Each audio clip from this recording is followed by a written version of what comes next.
विधानसभा चुनाव का आज सबसे अहम दिन। 5 राज्यों में एक साथ हुई आखिरी दौर की वोटिंग।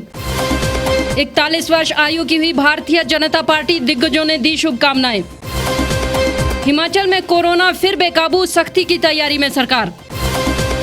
और हिमाचल में निजी स्कूलों की मनमानी के खिलाफ अभिभावकों ने किया शिक्षा निदेशालय का घेराव। नमस्कार, स्वागत है आपका द रीव टाइम्स न्यूज चैनल में। मैं हूं आपके साथ अंजना ठाकुर और अब खबरें विस्तार से। विधानसभा चुनाव का आज सबसे अहम दिन रहा। पश्चिम बंगाल, असम और तमिलनाडु समेत 5 राज्यों में विधानसभा चुनाव चल रहे हैं। मंगलवार यानी 6 अप्रैल को पश्चिम बंगाल और असम में तीसरे चरण का मतदान हुआ। वहीं तमिलनाडु, केरल और पौंडीचेरी में वोटिंग भी हुई। देश में 5 राज्यों में आज विधानसभा चुनाव के लिए मतदान हुआ। 5 राज्यों में आज 475 सीटों पर वोटिंग हुई। बंगाल में तीसरे दौर के लिए 31 सीटों पर मतदान हुआ। बड़ी बात यह है कि बंगाल अभी तक ममता बनर्जी का गढ़ रहा है। 2016 में टीएमसी 31 में से 29 सीटों पर विजयी रही थी। इस बार यहां बीजेपी कड़ी टक्कर दे रही है। वहीं असम में आज आखिरी दौर का मतदान है। जिन 40 सीटों पर वोटिंग हुई उनमें बीजेपी के दिग्गज नेता हेमंत बिस्वा शर्मा भी शामिल हैं। वहीं दक्षिण के 3 प्रदेशों में एक साथ चुनावी जंग है।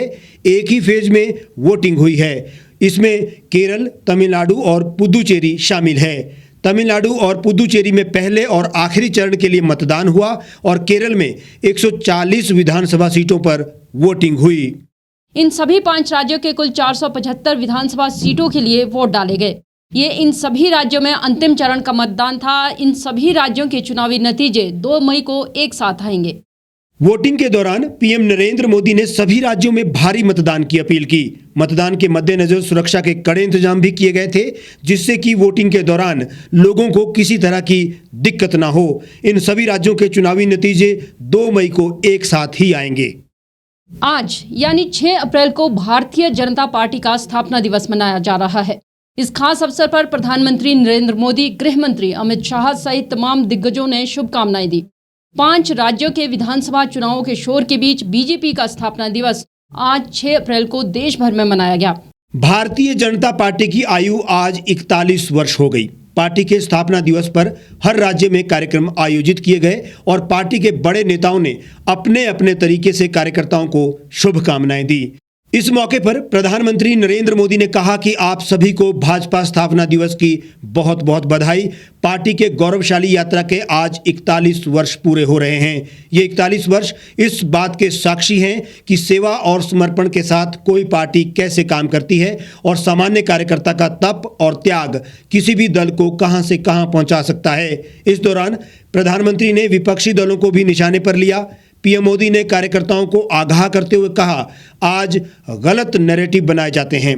कभी सीएए को लेकर, कभी कृषि कानूनों को लेकर और कभी लेबर लॉ को लेकर। उन्होंने कहा कि बीजेपी के प्रत्येक कार्यकर्ता को समझना होगा कि इसके पीछे सोची समझी राजनीति है। ये एक बहुत बड़ा षड्यंत्र है। दरअसल भारतीय जनता पार्टी आज अपना 41वां स्थापना दिवस मना रही थी। 6 अप्रैल 1980 को पूर्व प्रधानमंत्री अटल बिहारी वाजपेयी की अध्यक्षता में जनसंघ से निकले लोगों ने बीजेपी की स्थापना की थी। स्थापना दिवस पर अमित शाह ने ट्वीट करते हुए लिखा, सभी कार्यकर्ताओं को भाजपा के स्थापना दिवस की शुभकामनाएं। अपने खून पसीने से सींचकर भाजपा को विशाल वट वृक्ष बनाने वाले सभी महापुरुषों को नमन करता हूं।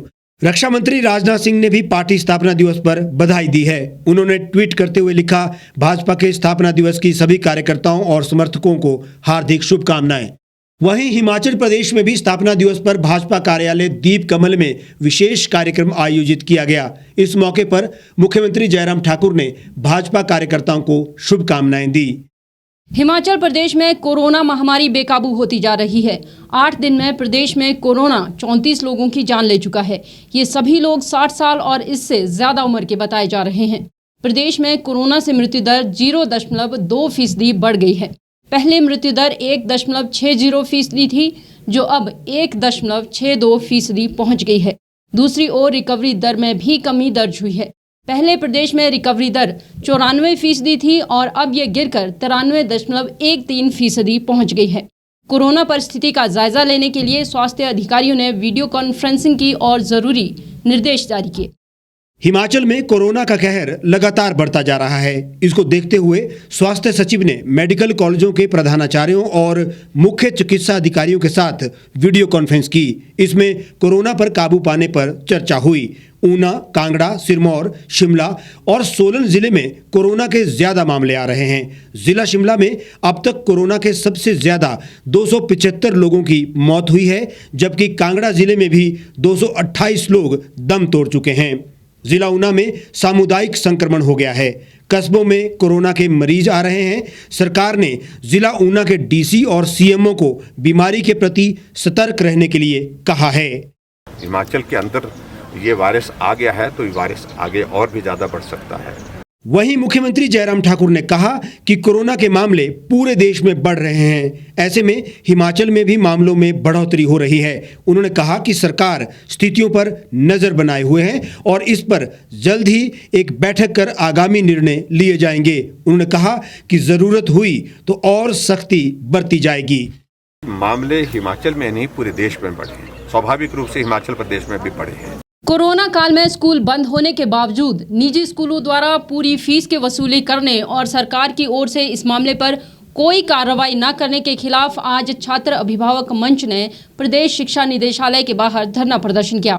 इस दौरान अभिभावकों ने सरकार पर इस मामले की अनदेखी करने का आरोप लगाया और निजी स्कूलों की बढ़ती मनमानी के खिलाफ जमकर नारेबाजी की। मंच ने सरकार पर कोताही का आरोप लगाते हुए कहा कि सरकार जानबूझकर इस मामले पर आंखें मूंद रही है। स्कूलों की मनमानी पर रोक लगाओ। करनी होगी। हमारी फीसें नहीं चलेगी। ट्यूशन फीस में 65% की बढ़ोतरी नहीं चलेगी। प्रदेश में स्कूलों में मार्च से नया शैक्षणिक सत्र शुरू हो गया है। इसके साथ ही निजी स्कूल प्रबंधन की ओर से बढ़ी हुई दरों के साथ पूरी फीस जमा कराने का फरमान भी अभिभावकों को जारी कर दिया गया है। स्कूल बंद होने के बावजूद फीस बढ़ाने और पूरी फीस वसूलने के इस फरमान से गुस्साए अभिभावकों ने आज छात्र अभिभावक मंच के बैनर तले प्रदेश शिक्षा निदेशालय के बाहर धरना प्रदर्शन किया। मंच ने प्रदेश सरकार से मांग की कि निजी स्कूलों द्वारा छात्रों और अभिभावकों की पूर्ण फीस वसूली में की जा रही मानसिक प्रताड़ना पर रोक लगाई जाए। शिक्षा निदेशालय के बाहर मंच के सदस्य एकत्रित हुए। प्रदेश सरकार, शिक्षा विभाग और निजी स्कूल प्रबंधनों के खिलाफ जोरदार नारेबाजी करते रहे। प्रदर्शनकारी निजी स्कूलों की लूट और खुली मनमानी के खिलाफ आंदोलनरत रहे। बढ़ोतरी नहीं चलेगी। तरह के चार्ज नहीं चलेंगे। तरह के चार्ज लेना नहीं चलेगी। किताबों के नाम पर ठगी नहीं चलेगी। बैग के नाम पर ठगी नहीं चलेगी। अभिभावकों की लूट नहीं चलेगी। मंच के संयोजक विजेंद्र मेहरा ने कहा कि सरकार ने बजट सत्र में बिल लाने की बात कही और फिर कैबिनेट की बैठक में जानबूझकर मामला लटका दिया। उन्होंने निजी स्कूलों की मनमानी को सरकार की कोताही का नतीजा बताया। आज छात्र अभिभावक मंच की ओर से ये प्रदर्शन हमने शिक्षा निदेशालय के बाहर किया है। आप सभी को मालूम है कि 5 मार्च को जो विधानसभा सत्र चल रहा था उस दौरान भी हमने विधानसभा पर प्रदर्शन किया था। मुख्यमंत्री से हम मिले थे, एक मांग पत्र सौंपा था और मुख्यमंत्री ने आश्वासन दिया था कि निजी स्कूलों के संचालन के संदर्भ में एक कानून लाया जाएगा, रेगुलेटरी कमीशन स्थापित किया जाएगा। लेकिन उसके कुछ दिन बाद जो कैबिनेट की बैठक हुई उसमें इस पूरे मसले को लटका दिया गया। सरकार ने यू टर्न ले लिया, सरकार पीछे हट गई। हम कहना ये चाह रहे हैं कि सरकार की कोताही के कारण, सरकार की नाकामी के कारण निजी स्कूलों की मनमानी और लूट लगातार आगे बढ़ रही है। वो इस रूप में हम देख रहे हैं कि अभी कोरोना काल चल रहा है।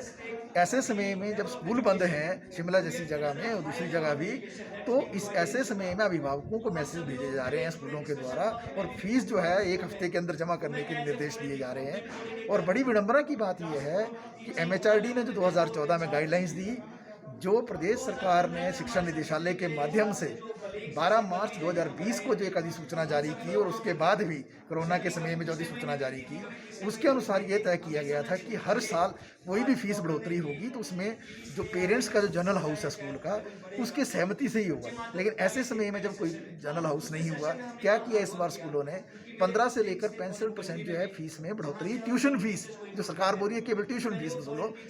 अब स्कूल इतनी मनमानी पे आ गए कि बगैर जनरल हाउस के पेरेंट्स के 15 से लेकर 65% जो ट्यूशन फीस बढ़ा दी। उसका उदाहरण एक देता हूँ मैं आपको कि एक स्कूल है शिमला के अंदर जिसने एक महीने की 1150 से लेकर 1300 रुपया एक महीने की ट्यूशन फीस, केवल ट्यूशन फीस ही बढ़ा दी है, जिसके माध्यम से उन्होंने लगभग 12,500 से लेकर 15,000 रुपया पेरेंट्स से एक्स्ट्रा वसूलने का पूरा जो है प्लान तैयार कर दिया है। और दूसरी बात हम ये कहना चाहते हैं कि जहाँ एक तरफ ये 15-20 हज़ार रुपये की लूट ज़्यादा बढ़ा दी, दूसरी तरफ जो कंप्यूटर फीस है उसको दोगुना कर दिया है, एग्जैक्टली डबल कर दिया, 100% बढ़ोतरी कर दिया। तीसरी तरफ जो एनुअल चार्जेज और दूसरे चार्जेज हैं, उन सभी चार्जेज को भी स्कूल जो है वो वसूलने के लिए जो लगातार पेरेंट्स पर दबाव बना रहे हैं। तो इस बात पर हम ये कहना चाहते हैं कि सरकार की नाकामी के कारण निजी स्कूलों की मनमानी और भारी फीसें वसूलने की जो लूट है वो चल रही है। दूसरी ओर हम ये भी देख रहे हैं कि जब इन फीसों के खिलाफ कोई पेरेंट्स अपनी आवाज़ बुलंद करते हैं तो उनको दबाया जाता है, उनके बच्चों को प्रताड़ित किया जाता है। IB स्कूल के अंदर सबने देखा। इस बुलेटिन में फिलहाल इतना ही। बाकी तमाम खबरों के लिए आप जुड़े रहिए और देखते रहिए द रीव टाइम्स।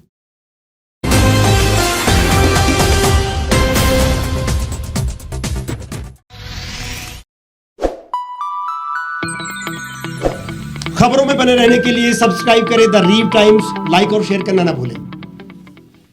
गांव की चौपालों से लेकर संसद के गलियारों तक, गृहिणी के चूल्हे से लेकर निवेश और बाजारों तक, किसानों के हाल से लेकर खेत और खलिहानों तक, शिक्षा और स्वास्थ्य से लेकर खेल के मैदानों तक, संसद के प्रधान से लेकर पंचायत के पंच तक, सेंट्रल हॉल से लेकर ग्राम सभा के मंच तक, हर खबर पर रहेगी हमारी पैनी नजर।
एक छत के नीचे सुविधाओं का अब उठाएं लाभ। रीव ई मार्ट में अब पाएं अपनी रसोई के लिए गुणवत्ता और सस्ते दामों पर राशन सामग्री। दालें हो या हो मसाले, आपका किचन ई मार्ट संभाले। उच्च गुणवत्ता और दामों में बेहतरीन रीव ई मार्ट में पधारें और पाएं अपनी पसंद के सभी उत्पाद, या फिर करें ऑनलाइन ऑर्डर और पाएं घर द्वार पर ही सुविधा। आज ही संपर्क करें फोन नंबर 8219694079 पर, बाईपास रोड, शनान, संजौली, शिमला।